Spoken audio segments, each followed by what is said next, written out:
5 या 15 और यहाँ पे 1 3 और 4 4 बटे 15। इसकी फ्रैक्शन वैल्यू हो जाएगी बच्चों 4 बटा 15। क्या बोला इस फ्रैक्शन में 4 बटा 15? आप बोलोगे हाँ जी सर बिल्कुल सही, कोई परेशानी नहीं, मुझे कोई दिक्कत नहीं। यानी कि अगर संख्या की इनिशियल वैल्यू, संख्या का प्रारंभिक मान 15 यूनिट है तो 15 का 26.66% इसके बराबर है 4 के बराबर है। आप बोलोगे हाँ जी सर बिल्कुल सही। तो फाइनल वैल्यू की अगर इनिशियल वैल्यू 15 यूनिट है तो 15 से 4 कम हो जाएगी, संख्या का अंतिम मान जो होगा 11 बचेगा, 15:11। बढ़ाने यहाँ पर घटाने बेटा, माइनस लगा हुआ तो घटाना है। माइनस साइन का मतलब क्या है? घटाना। प्लस साइन का मतलब बढ़ाना। जितने बच्चे लेक्चर देख रहे हैं क्या हमको मेरी बात समझ आई? क्या आपको मेरी बात समझ आई? मैंने बस आपको इतना सिखाया है मेरे प्यारे बच्चों कि अगर किसी सवाल में अपन लोग बहुत इजी परसेंटेज है तो हम लोग 100 मान के कर लेंगे, लेकिन अगर टिपिकल परसेंटेज है तो उसको फ्रैक्शन में कन्वर्ट करके रेशियो से करेंगे। अब इससे सिंपल एक्सप्लेनेशन हो नहीं सकता। अब इससे आसान में क्या समझाऊं बताओ? इससे नीचे क्या पढ़ा सकता है कोई मास्टर? खुद बताओ। 99% बात को एकदम क्लियर हो गया है। आगे चलते हैं नेक्स्ट क्वेश्चन की तरफ, नेक्स्ट कांसेप्ट की तरफ मेरे दोस्तों। मैं आपसे बहुत सिंपल सी बातें पूछूंगा, बहुत सिंपल सी बातें पूछूंगा मेरे दोस्तों। ठीक है, ध्यान सुनिएगा। यहां मैं लिख रहा हूं इनिशियल वैल्यू, यहां मैं लिख रहा हूं इनिशियल वैल्यू, इनिशियल वैल्यू। यहां है चेंज, चेंज। और यहां है मेरे दोस्तों फाइनल वैल्यू। अंतिम मान बदलाव और प्रारंभिक मान बदलाव और अंतिम मान। इस मतलब कि कोई संख्या x है मेरे प्यारे, कोई संख्या इनिशियली x है, हमने x को 13% बढ़ाया 13%, 13%। तो बताओ x की फाइनल वैल्यू क्या होगी? x की फाइनल वैल्यू क्या होगी? जवाब दीजिएगा, करो बच्चों। फाइनल वैल्यू क्या होगी? जवाब दीजिएगा स्टूडेंट्स, सभी लोग जवाब दीजिएगा। कोई संख्या x है, हमने उसको 13% बढ़ाया, तो बताओ अब x की वैल्यू कितनी हो जाएगी? जवाब दीजिए सब लोग। कोई संख्या x है, हमने उसको 13% बढ़ाया, तो बताओ अब संख्या की फाइनल वैल्यू क्या हो जाएगी? x प्लस 13 और पागल हो गए, परसेंटेज बढ़ा रहा हूं, 13 रुपए नहीं बढ़ा रहा मैं। 12 बोला 13 बोला, x प्लस 13% बोला है, ऐसे थोड़ा ना चलेगा भाई। कोई संख्या x है, आप उसको 13% बढ़ाओगे तो संख्या की फाइनल वैल्यू x का 13%, x का 13%। आप सारा मतलब नहीं समझे। जैसे आपके पिताजी एक दिन में 500 रुपए कमाते हैं, एक दिन में सपोज एग्जांपल, आपके पिताजी एक दिन में 500 रुपए कमाते हैं, या आपके पिताजी की डेली कमाई, आपके पिताजी एक दिन में सपोज 500 रुपए कमाते हैं, उनकी एक दिन की डेली कमाई जो है, प्रतिदिन की कमाई 500 रुपए, उनकी कमाई को, डेली कमाई को 13% बढ़ाया जाता है, डेली कमाई को 13% बढ़ाया जाता है, डेली कमाई को, यानी कि 500 रुपए तो रहेगा ही रहेगा, प्लस बढ़ाया कितना है? डेली कमाई जो थी 500, उसका 13% हमने और बढ़ाया, ये मतलब हुआ। तो अगर आपके पास कोई संख्या x है, x, और आपने उस संख्या का ही 13%, x का ही का मतलब x का 13% और बढ़ाया, तो फाइनल वैल्यू ये हो जाएगी, मुझे आप बोलोगे हाँ जी सर बिल्कुल सही, ये होनी चाहिए फाइनल वैल्यू। यस और नो? आप बोलोगे हाँ जी सर बिल्कुल सही, एकदम टन टन टन बात समझ में आई है, एकदम टन टन टन। बोलो जी, बोलिए। आप बोलोगे जी सर बिल्कुल सही आपने बात कही sir, very good sir, proud of you, very good sir. x plus x का 13%, ये हो जाएगी फाइनल वैल्यू, इसमें कोई डाउट? इसमें तो किसी को कोई संदेह नहीं? आप बोलोगे नहीं सर कोई संदेह नहीं। अब देखिए ध्यान सुनिएगा, कोई संख्या शुरुआत में कितनी है? इनिशियली x है, x। अब भाई अपने 100% होती है, x का मतलब क्या? x का 1 और 1 का मतलब क्या? 100%। अगर कोई संख्या शुरुआत में x है तो x का मतलब है x का 100%, ये मतलब शुरुआत में। बोलो। अब आपने संख्या को x का 13% और बढ़ाया, x का 13% और बढ़ाया, तो पागल तुमने खुद से नहीं समझ सकते कि 100% तो वैल्यू है ही पहले से, हाँ जी 100% तो है ही पहले से, 13% और बढ़ाई तो फाइनल वैल्यू कितनी होगी? 113% ऑफ x हो गया, 113% ऑफ x कितना हो गया? 113% ऑफ x। हाँ जी 100% है, 100% को 13% बढ़ाया तो वैल्यू हो जाएगी खुद का 113%। हाँ जी 100% तो थी x का 100%, आपने x का 13% और बढ़ाया तो 100 + 13, अब वैल्यू x का 113% बन गई, 113%। और इसको अगर मैं डेसिमल में लिखूं तो मैंने आप जानते हैं कि 113% का मतलब होता है 1.13। 113% मतलब 113/100, 113 को 100 से भाग देंगे 1.13 आएगा, 1.13x। ठीक है जी, कोई प्रॉब्लम, कोई समस्या? आप बोलोगे नहीं सर ये ढेले की समस्या नहीं, ये कांसेप्ट है, इतना सिंपल सा कांसेप्ट आपको जानना था। अब बताओ आपने ग्रेजुएशन कर लिया, अब ये बात नहीं जानते कि 13% बढ़ाने पर नया नंबर क्या बनता है, तो अब क्या करोगे आप जीवन में? सुनिएगा मेरे प्यारे भाई, फिर से पूछते हैं, आपके पास कोई नंबर है y, कोई नंबर है y, आपने y को 48% बढ़ाया, फिर 47% बढ़ाया, 47%, अब y की फाइनल वैल्यू क्या हो जाएगी? जवाब देंगे। कोई संख्या y है आपके पास, आपने y को 47% बढ़ाया, फाइनल वैल्यू क्या हो जाएगी? हां जी अपने आप में 100% है, 100% को 47% बढ़ाओगे तो वैल्यू क्या हो जाएगी? 147% ऑफ y, 147% ऑफ y। आप बोलोगे हां जी सर ये हो जाएगी 100% तो है भाई, y का मतलब है y गुणा 1 और 1 का मतलब है 100%। हां जी 100% तो है, 47% बढ़ाओ तो कितनी हो जाएगी? 147% ऑफ y हो जाएगी, हो जाएगी नहीं? डेसिमल में अगर देखोगे तो 100 से भाग, 1.47y, 1.47y, बोलो 1.47y। क्लियर है? आप बोलोगे हां जी सर बिल्कुल सही सर, सर बिल्कुल सही सर, एकदम करेक्ट प्राप्त हो गया। कोई संख्या आपके पास है 736, हर तरीके का मैं एग्जांपल लेता हूं, कोई संख्या आपके पास है 736, 736 को आपने 21% बढ़ाया, तो अब बताओ संख्या क्या हो जाएगी? कोई संख्या 736 है, 736 को 21% बढ़ाओगे तो बताओ संख्या की फाइनल वैल्यू क्या हो जाएगी? 736 अपने आप में 100% तो है ही, 736 अपने आप में 100% तो है ही, 100% को 21% बढ़ाओगे तो कितना हो जाएगा? 736 का 121%, 736 का 121%। हां जी 100% तो है ही, 100% को 21% बढ़ाओगे तो क्या हो जाएगी? 736 757% कर दिया मुड़ा, मैं मुड़ा कितना घुसा मारूंगा डिट हो जाएगी। अरे तुम पागल हो क्या? संख्या में परसेंटेज जुड़ती है क्या? परसेंटेज 736 का मतलब नास पिटो, 736 गुणा 1, 736 का 100% में 736 का 21% जोड़ूंगा तो 736 का 100 जमा 21 121% नहीं होगा? हां जी 100%, 736 मतलब 736 का 100%, 736 का 21% जोड़ेंगे तो क्या हो जाएगा? 736 का 121%। आप बोलोगे हां जी सर 121% को क्या लिख सकते हैं? 121% मतलब होता है 121 बटा 1.21, 1.21 टाइम्स ऑफ 736। आगे मैं डायरेक्ट करा दूंगा, पूछेगा मत, आगे मैं डायरेक्ट किया करूंगा। ठीक है भाई 121% क्या लिखेंगे? 121 बटे 1.21 गुणा 736। चलिए कोई नंबर है जैसे सपोज z, कोई नंबर है जैसे सपोज z, z को आपने 15% घटाया, 15%, तो z की वैल्यू क्या हो जाएगी? कोई संख्या सपोज जैसे आपके पास z है, z को आपने 15% घटाया, z की वैल्यू कितनी रह जाएगी? जवाब दीजिएगा, बोलो। हर चीज अपने आप में 100% है, मैंने आपके सामने z लिखा, z 100% है, और उसमें से z का 15% आपने घटा लिया तो संख्या z का 85% नहीं रह जाएगी? 85% ऑफ z, 85% ऑफ z रह जाएगी नहीं? बताओ 85% ऑफ z, और 85% का मतलब होता है मेरे प्यारे भाई 0.85 टाइम्स ऑफ z, 0.85। 99% वाले समझ पा रहे हैं, बहुत सही बच्चों, ये हुई ना सीधी वाली बात, मुझे तुम पे फक्र है। आपके पास कोई नंबर है सपोज w, आपके पास सपोज कोई नंबर है w, आपने w को 40% घटाया 40%, तो w की वैल्यू कितनी रह जाएगी? अच्छी 100% होती है, 100% में 40% कम करोगे तो वैल्यू कितनी रह जाएगी? 60% रह जाएगी, वैल्यू रह जाएगी 60% ऑफ w। w पहले 100% था, w का 40% कम कर दिया तो w 60% ही रहेगा खुद का, 60% का मतलब होता है 60/100 या फिर 0.6 टाइम्स ऑफ w।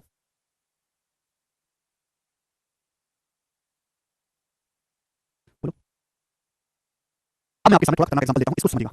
कोई संख्या पहले t थी, t, आपने t को क्या लेते बच्चे 6 पॉइंट या 16.66% बढ़ाया, 16.66% बढ़ाया, तो अब बताओ t की वैल्यू क्या हो जाएगी? बताएं, t की वैल्यू क्या हो जाएगी? बताएं।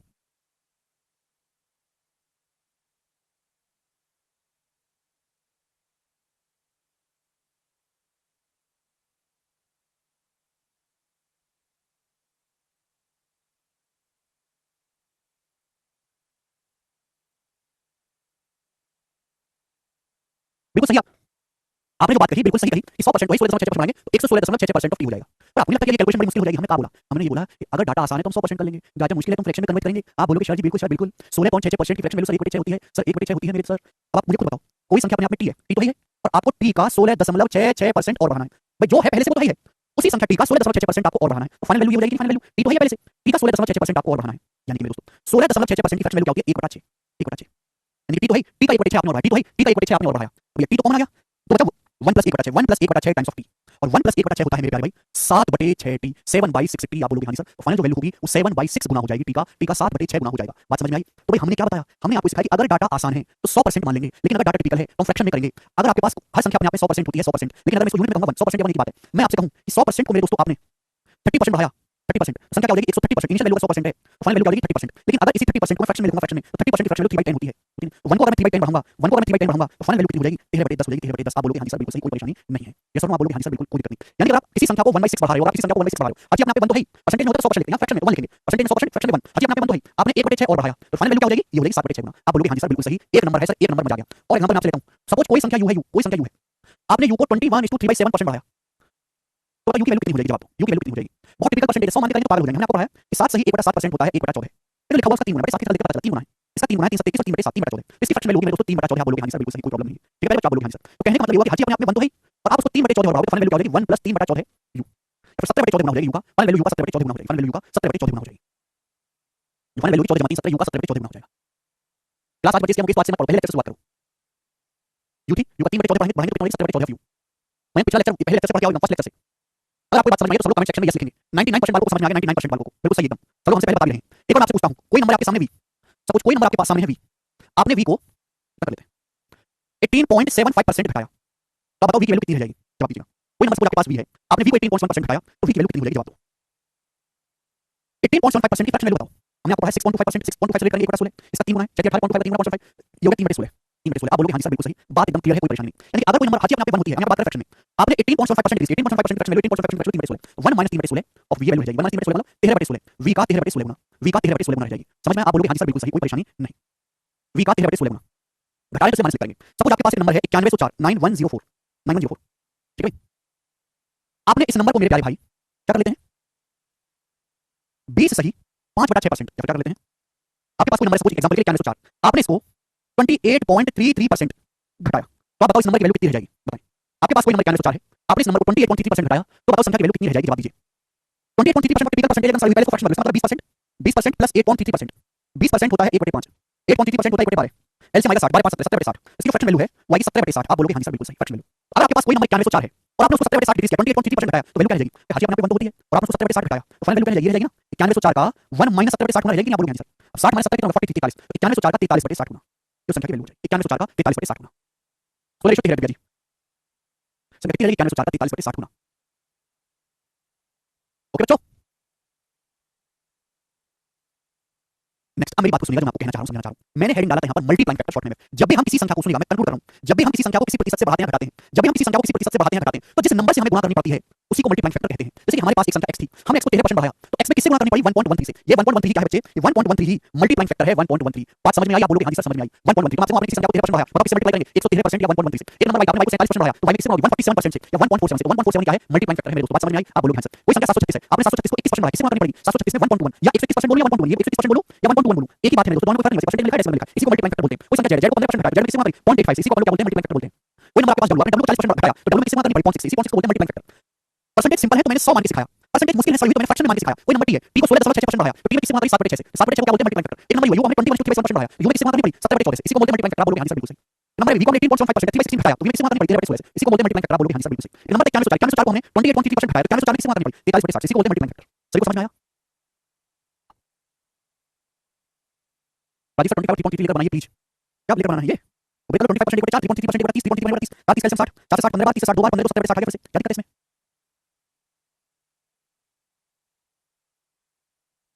आप हमारे देश की शिक्षा का स्तर समझिए। सुनो, एक बालक जो ग्रेजुएशन में अपने मां-बाप के लाखों रुपए खर्च करता है, जिसकी उम्र 20 साल से ज्यादा हो गई है, उसको हम सरकारी नौकरी की तैयारी में ये सिखा रहे हैं कि भाई किसी संख्या को, अगर तू किसी नंबर को, किसी संख्या को 40% घटा देगा ना, तो संख्या 60% रह जाएगी।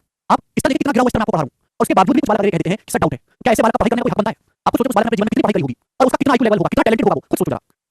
20 साल से ज्यादा उम्र होने के बावजूद और इतना पैसा ग्रेजुएशन में खर्च करने के बावजूद हम उसे ये सिखा रहे हैं कि दुनिया में अगर किसी नंबर को 40% घटा देगा तो 60% रह जाएगा और इसमें उस बालक को डाउट आ जाता है। उस बालक की आप मानसिक स्थिति समझ कितनी होगी खराब। इससे नीचे तो दुनिया में कोई चीज नहीं है ना कि कोई चीज 100% है, हर चीज 100%, 100% से 40% घटाओ तो संख्या 60% रह जाएगी।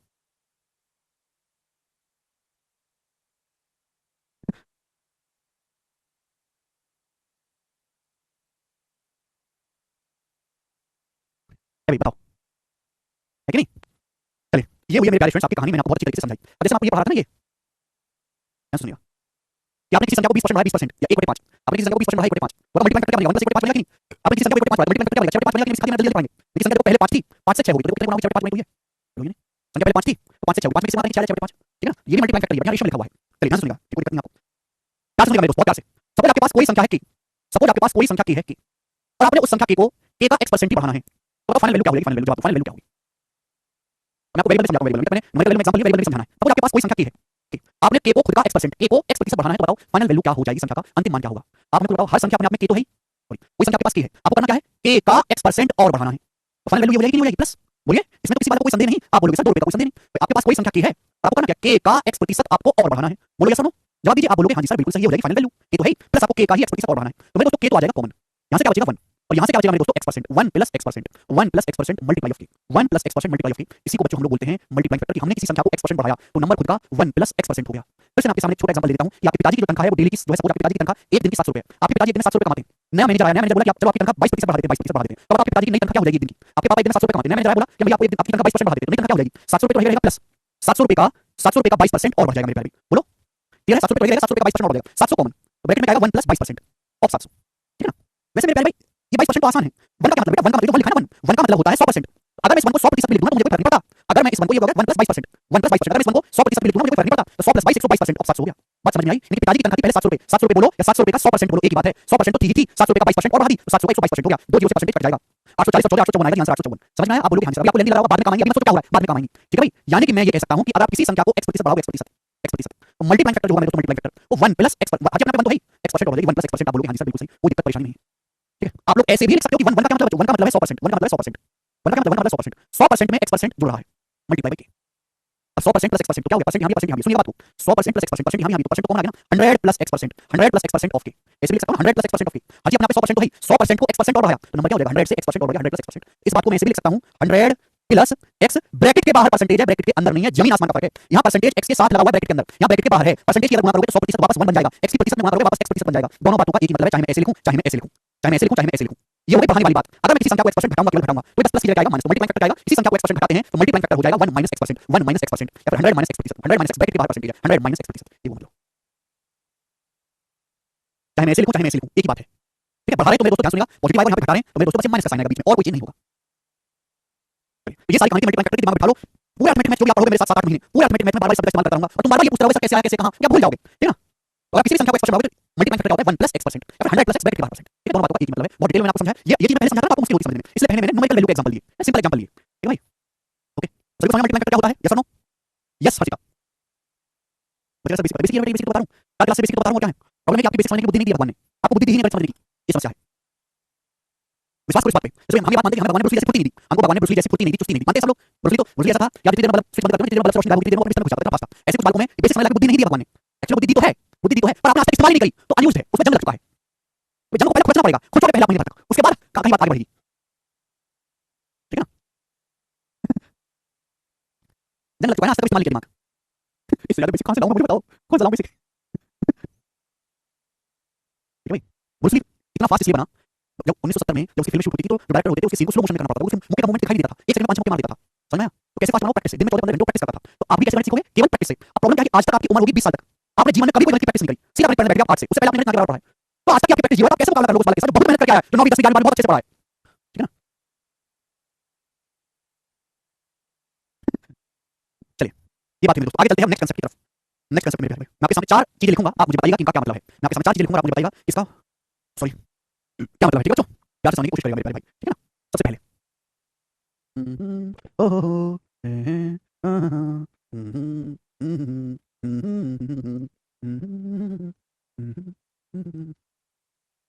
ये देखो, ये सिखा रहा हूं मैं तुमको बेसिक, अब इससे नीचे कोई बेसिक होता हो दुनिया में तो मुझे बताओ।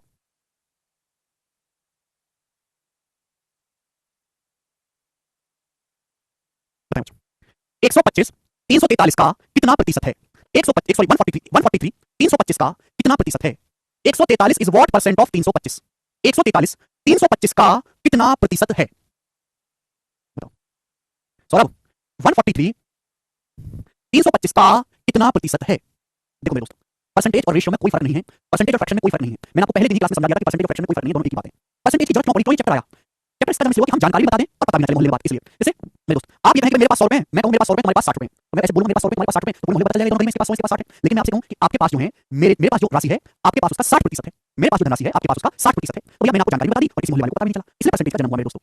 देखिए मैं हमेशा से चीज कहता रहा हूं कि हर चीज अपने आप में 100% होती है। जब भी हम परसेंटेज कैलकुलेट करते हैं तो किसी ना किसी चीज को बेस या आधार मानते हैं, बेस या आधार। अब बोला है 143 325 का 325 का 325 का कितना परसेंट है? 143। तो 325 से कंपेयर कर रहे हैं मेरे दोस्तों 143 को, हम 325 से कंपेयर कर रहे हैं 143 को। बचपन में आपने कैसे पढ़ा है? आप लोगों ने पूरी जिंदगी में परसेंटेज पढ़ा, बचपन में कैसे पढ़ा? कभी ऐसा पूछा क्या करो मेरे दोस्तों? ऐसे सिखाया मास्टर जी ने। 125 143 325 का कितना प्रतिशत? 325 का कंपेयर किससे कर रहे हैं? 325 से तुलना कर रहे हैं। किसकी तुलना कर रहे हैं? 143 की। तो 325 को नीचे लिखेंगे, 143 को ऊपर लिखेंगे और परसेंटेज में क्या करेंगे? 100 से गुणा करेंगे, परसेंटेज का साइन लगाएंगे।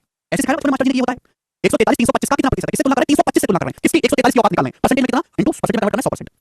25 से जाएगा 25 चौका 100, 25 से कम 25, 25 के 75, 13 से 143 जाएगा 11 बार, तो 11 की 4 में 44%। 143 जो है वो 325 का 44% है। बचपन में ऐसे ही सिखाया है। जितने बच्चे लेक्चर देख रहे हैं, यस और नो आप ये बात जानते हो? सभी लोग ये बात जानते हैं? अगर मैं आपसे पूछूं कि आपने हाई स्कूल का पेपर दिया, टोटल मार्क्स है 325, 325 में से आपके 143 नंबर आए, तो आप मुझे बताओ आपके कितने प्रतिशत नंबर आए? आपने हाई स्कूल का पेपर दिया, 325 मार्क्स का पूरा पेपर था, 325 में से आपके 143 नंबर आए, तो बताओ आपके कितने परसेंट आए? तो आप कैसे निकालते? भाई 325 टोटल है, बेस वैल्यू है, बेस वैल्यू जिससे हम कंपेयर करते हैं, ऊपर लिखेंगे 143, परसेंटेज में बदलना है तो 100 से गुणा, परसेंटेज का साइन। सब लोगों ने रटा हुआ है, तो ठीक है, मतलब किसी को नहीं पता क्यों कर रहे हैं, मतलब किसी को नहीं पता। मैं आज आपको मतलब भी समझाऊंगा, मेरी बात को गौर से सुनिएगा मेरे प्यारे भाई, गौर से सुनिएगा तो जाके बात बनेगी मेरे दोस्तों, गौर से सुनिएगा, गौर से। हर चीज अपने आप में 100% है। बोला है 143 325 का कितना परसेंट है? का जिसके पास आता है वो बेस होता है 325। तो ये जो 325 आपने हाई स्कूल का पेपर दिया, स्कूल के पेपर के टोटल मार्क्स है 100%। तो ये जो 325 है ये 100% की वैल्यू है। बेस जो होता है जिससे आप कंपेयर करते हो वो हमेशा 100% होता है। 143 325 का कितना प्रतिशत है? 325 है बेस आधार, जिससे आप तुलना करो, जिससे आप औकात चेक करो 143 की। बेस जो है वो हमेशा 100% होता है जिससे तुलना करी जाती है। तो मतलब ये होता है गणित की भाषा में कि अगर 325 100% के बराबर है तो 143 कितने प्रतिशत के बराबर है? ये मतलब होता है मेरे प्यारे भाई, ये मतलब होता है अगर 325 100% के बराबर है। स्कूल का पेपर 325 नंबर का है, 325 नंबर का, 325 में से 325 नंबर लाता है। स्कूल का पेपर 325 नंबर का, एक बार 325 में से 325 लाता है, क्या कहेंगे? अरे उसके 100% आए ना, तेरे कितना है? पापा मेरे 2 नंबर है, पापा झूठा मारेंगे तुम्हें। 325 में से 325 नंबर को लाता है 100%, बेस का है, बेस 100%। 325 अगर 100% के बराबर है तो एक कितने के बराबर होगा? एक 325 उधर चला जाएगा भाग में, 325 बटे में चला जाएगा भाग में। आप बोलोगे हां जी सर 325 चला गया भाग में, ये एक की वैल्यू आ गई, एक की यूनिट में 325 को बटे में ले आओ, गुणा में बटे में आ जाएगा, ये एक की वैल्यू आ गई। तो 143 की वैल्यू क्या होगी? 143 की वैल्यू अगर एक की वैल्यू ये है प्रतिशत में, एक नंबर की वैल्यू प्रतिशत में इतनी है, 143 की वैल्यू क्या होगी? 143 से गुणा करेंगे तो 143 गुणा 100% बटे 325, ये हो गया, हो गया नहीं? इस 325 को थोड़ा सा शिफ्ट करो, 325 को रहेगा तो बटे में यहां लिख देते हैं, मेरे को फर्क पड़ता नहीं। ये है मेरे दोस्तों, ये बात समझ में आई? ये वो चीज है जिसे आपने तोते की तरह रख रखा है, लेकिन इसका एक्चुअल मतलब ये होता है कि जिससे भी हम कंपेयर करते हैं वो हमेशा 100% होता है, 100%। और जब भी हम कोई परसेंटेज निकालते हैं तो किसी को बेस मान के निकालते हैं। 20% किसका 20%? किसका? तो किसका शब्द पे ध्यान दिया करो। जो भी कोई परसेंटेज निकाली जाती है वो किसी ना किसी चीज को ध्यान में रख के निकाली जाती है, उसी को कहते हैं बेस वैल्यू। और बेस वैल्यू हमेशा 100% होती है, यानी कि 143 बटे 325 इनटू 100% जाएगा मेरे दोस्तों 25 से। जब आप इसको कैलकुलेट करोगे तो कैलकुलेट करने पर 40% आ जाएगा मेरे दोस्तों, ये हो गया। ठीक है भाई, मुझे लगता है आपको बात अच्छी तरीके से समझ में आई है, केवल रटना नहीं है, मतलब भी समझना है।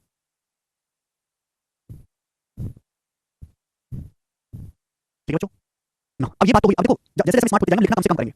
मैंने पूछा 143 325 का कितना परसेंट है, तो आप इसका रेशियो लिया करो, रेशियो। 325 बेस वैल्यू है वो नीचे आएगा, 143 मेरे दोस्तों क्या है? ऊपर आएगा, 143 आएगा ऊपर, रेशियो लिया करो। बहुत सारे बच्चों को ये लगता है कि केवल ये रेशियो है, हमें ऐसे लिखना ये रेशियो है ना, ऐसे ना लिखकर हम ऐसे लिखेंगे ये रेशियो है, ये भी रेशियो है, ये भी अनुपात है, क्योंकि ऐसे लिखने को काटना ही होता है ना, ऐसे लिखने को क्या काटना ही तो है, तो ऐसे ही काट लेंगे, क्या फर्क है? 13 से जाएगा मेरे दोस्तों, 13 से जाएगा 25 बार और 13 से जाएगा 11 बार, 11 बटे 25 आ गया। अब 11 बटे 25 क्या होता है? 1 बटे 25 होता है 4%, 11 बटे 25 से 11 गुना, दिमाग में ऐसा नहीं 100 से गुणा 1 बटे 25 4%, 11 बटे 25 44%, दिमाग में करना, दिमाग में 44%। समझ में आया? आप बोलोगे हां जी सर बिल्कुल सही, कोई प्रॉब्लम नहीं है। ठीक है, 11 बटे 25 325 11 बटे 25 परसेंटेज में डाल के 1 बटे 25 4%, 11 बटे 25 44%। आप बोलोगे हां जी बिल्कुल सही, एक ढेले की दिक्कत इसमें नहीं है। मैं आपसे एक और सिंपल सी चीज पूछता हूं, जरा आप मुझे बताइएगा। ठीक है बच्चों, क्या बताएंगे आप लोग हमें?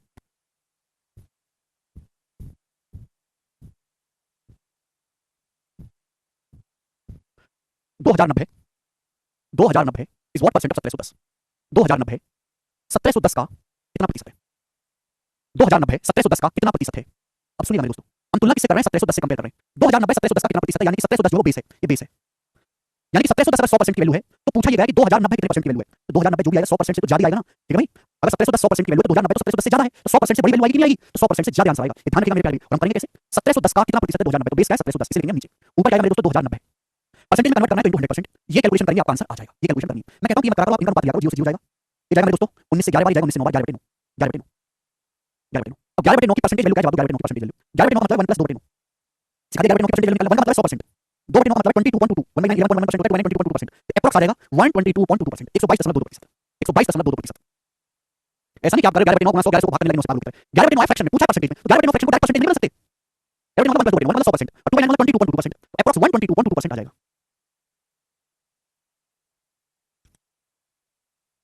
ठीक है भाई, गलती मत करो ना। अगला सवाल आपके सामने आएगा, ध्यान सुनिए।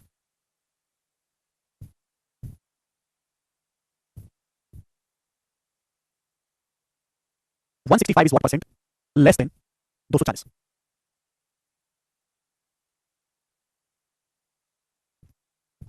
ये बताओ। बिल्कुल बेसिक बता रहा हूं, ये बेसिक से नीचे कोई बेसिक नहीं है। आपके सामने आ गया 165 240 से कितना प्रतिशत कम है? 165 240 से कितना प्रतिशत कम है बताओ। 165 240 से कितना प्रतिशत कम है? ये नहीं पूछा 165 240 से कितना प्रतिशत, ये पूछा है कि 165 240 से कितना परसेंट कम है। 240 से कंपेयर कर रहे हैं 240 से, तो बेस क्या है 240। 240 से कितना प्रतिशत कम है 165 बताओ। 240 से कितना कम है 165 बताओ। तो 240 से 165 कितना कम माइनस करेंगे 75 75 अभी 40 और जो है 75 कम है 75 कम है 75 कम है, ठीक है ना। और परसेंटेज में कन्वर्ट करना है तो 100 से गुणा करो, परसेंटेज का साइन लगाओ। आप इसकी कैलकुलेशन करेंगे आपका आंसर आएगा, ठीक है भाई। आप कैलकुलेशन करेंगे आपका आंसर आएगा ये है। लेकिन मैं कहता हूं कि आप ऐसा मत करो, रेशियो लिया करो। 240 से 165 कितना प्रतिशत कम है? 240 से 165 कितना कम है? 75 कम है। ये माइनस साइन किसलिए लगा रहा हूं? माइनस माइनस लगाता हूं मैं कम के लिए, कम है तो माइनस ज्यादा, तो माइनस 75 के लिए बता रहा है कि 240 से 165 75 कम है, कम मतलब माइनस। आप इसका रेशियो लोगे दोस्तों, इससे जाएगा 15 से 15 15 5 75 15 जाएगा 240 16 5 बटे 16 कम है। और 5 बटे 16 क्या होता है? 1 बटे ये 5 बटे 16 फ्रैक्शन में पूछा परसेंटेज में 1 बटे 16 होता है 6.25%। 5 बटे 16 कितना होगा? 5 गुना, तो 31.25% कम है, 31.25% कम है। समझ में आया? आप बोलोगे हां जी सर बिल्कुल बेहतरीन तरीके से समझ में आया है, कोई परेशानी नहीं। एक और पूछूं, लास्ट लास्ट कांसेप्ट।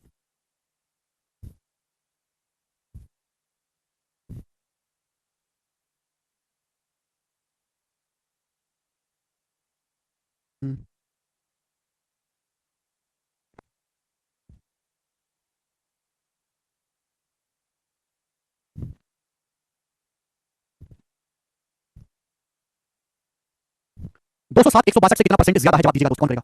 207 162 से कितना परसेंट ज्यादा है 162 से? तो हम तुलना किससे कर रहे हैं? 162 से। तो बेस क्या है? 162। 162 से 207 कितना ज्यादा है? तो 207 में से 162 माइनस करेंगे 45 45 ज्यादा है परसेंटेज में इनटू 100%। अब आप इसकी कैलकुलेशन करो, गुणा करो, भाग करो, आपका आंसर आएगा। बट हम क्या सिखा रहे हैं कि भाई ये तरीका तो बेस्ट है कि आप ना इतना मत करो, आप ना केवल रेशियो लो। 162 से 207 कितना ज्यादा है? 45 ज्यादा है। 207 कितना है? 162 से 45। अब रेशियो होगा 9 से 9 पंजे 45 और 162 जाएगा 18। 5 बटे 18 की परसेंटेज वैल्यू आपसे पूछे बताओ। 5 बटे 18 क्या होगा? 1 बटे 18 होता है 5 सही 5 बटे 9%। ये 5 गुना है तो 25 प्लस 25 बटे 9 आएगा। 25 बटे 9 9 27 सही 27 सही 7 बटे 9% आ गया इसका आंसर। 27 9%। 5 1 बटे 18 मैंने आपको सिखाया कि 5 सही 5 बटे 9% होता है। 1 बटे 18 का 5 गुना 25 प्लस 25 बटे 9 25 को 9 से भाग देंगे 2 सही 7 बटे 9 आएगा। तो 25 तो 27 सही 7 बटे 9%। क्लियर? आप बोलोगे हां जी सर बिल्कुल सही, एक पैसे का संदेह नहीं। तो ये तरीके हैं, मैंने आपको तरीके पूरा प्रॉपर कांसेप्ट है कैसे परसेंटेज कम या ज्यादा कैलकुलेट करते हैं। कल की क्लास में केवल सवाल होंगे, आज इतना ही। बाय।